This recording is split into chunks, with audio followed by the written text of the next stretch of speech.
4 ते 5 तासांपासून या ठिकाणी ठिय्या मांडलेला होता. नेमका काय विषय होता, काय मागणी आपली?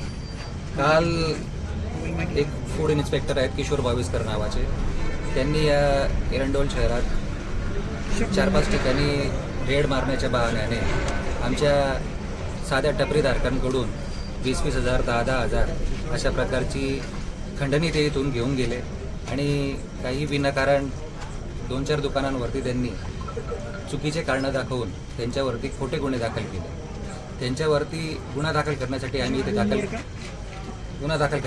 इथे आज आलेलो होतो, परंतु पोलीस प्रशासनाने आम्हाला पाहिजे तसा रिस्पॉन्स दिला नाही. गेल्या 4 तासापासून मी इथे गुन्हा दाखल करण्यासाठी इथे बसलेलो होतो, परंतु इथले पोलीस निरीक्षक गायकवाड साहेब यांनी त्यांच्या वरिष्ठांना फोन लावून वेळोवेळी त्यांचं मार्गदर्शन घेतलं, पण वरिष्ठांकडून सुद्धा उडवाउडीची उत्तरं त्यांना देण्यात आली आणि मला इथे 4.5 तास बसावं लागलं. शेवटी आमचे असंख्य सहकारी इथे जमा झाले, त्यांनी आंदोलन केलं.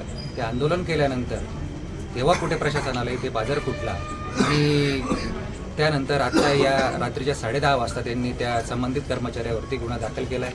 माझा एक सवाल असा आहे की या अधिकाऱ्याला वाचवतंय तरी कोण आणि कोणाच्या दबावाखाली ही यंत्रणा काम करते? कालसुद्धा इथे असं सांगितलं गेलं, जेव्हा अधिकाऱ्याला मी फोन केला तेव्हा त्या अधिकाऱ्याला म्हटलं, बाबा ते गरीब लोक आहे, त्यांच्यावरती कारवाई करू नका, जे सत्य असेल ते करा.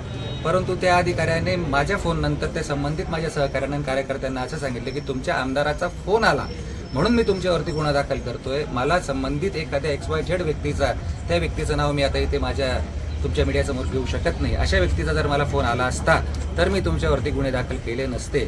तर माझ्या मतदारसंघात हस्तक्षेप करणारी ही व्यक्ती कोण आणि ती व्यक्ती का हस्तक्षेप करते हा प्रश्न मला पडलेला आहे.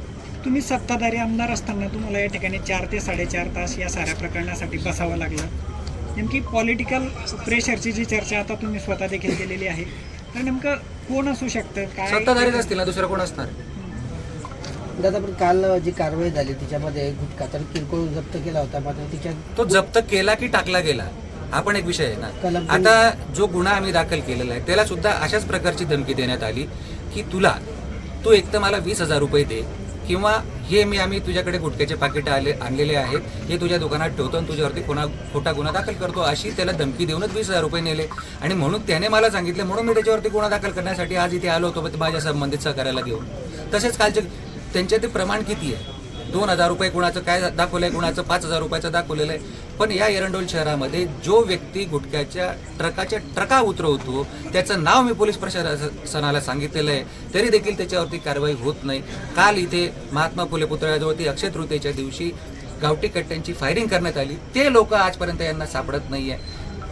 असंख्य गोष्टी या शहरामध्ये गावठी कट्टे कमीत कमी 400 ते 500 मुलांकडे सापडतील. मी वेळोवेळी 6 महिन्यापासून पोलीस प्रशासनाला सांगतोय की अशा परिस्थिती आपल्या शहरात आहे, तुम्ही यांच्यावरती कारवाई करा. परंतु हे आपलं डिपार्टमेंट अजूनपर्यंत यांच्यावरती कुठल्याही प्रकारची कारवाई यांनी केलेली नाही.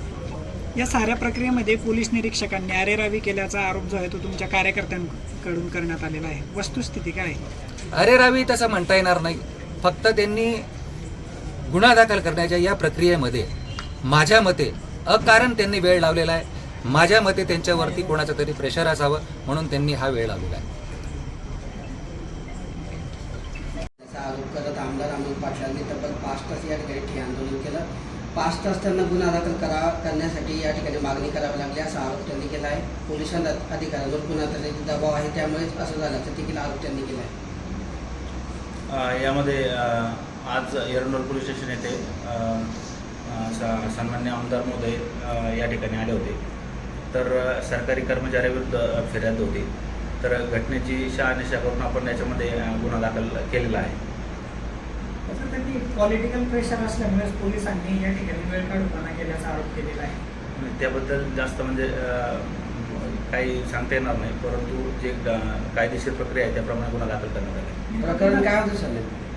याच्यामध्ये फूड अँड ड्रग ॲडमिनिस्ट्रेशनचे अधिकारी यांनी गुटख्याची रेड करू नये माझ्यावर एका फिर्यादीवरती, म्हणून फिर्यादीकडे पैसे मागितले अशा स्वरूपाची फिर्यादी दिली आहे, त्याप्रमाणे गुन्हा दाखल करण्यात आला. कोणाविरुद्ध गुन्हा दाखल झालेला आहे आणि काय दाखल केला आहे? याच्यामध्ये खंडणीचा गुन्हा दाखल झाला आहे.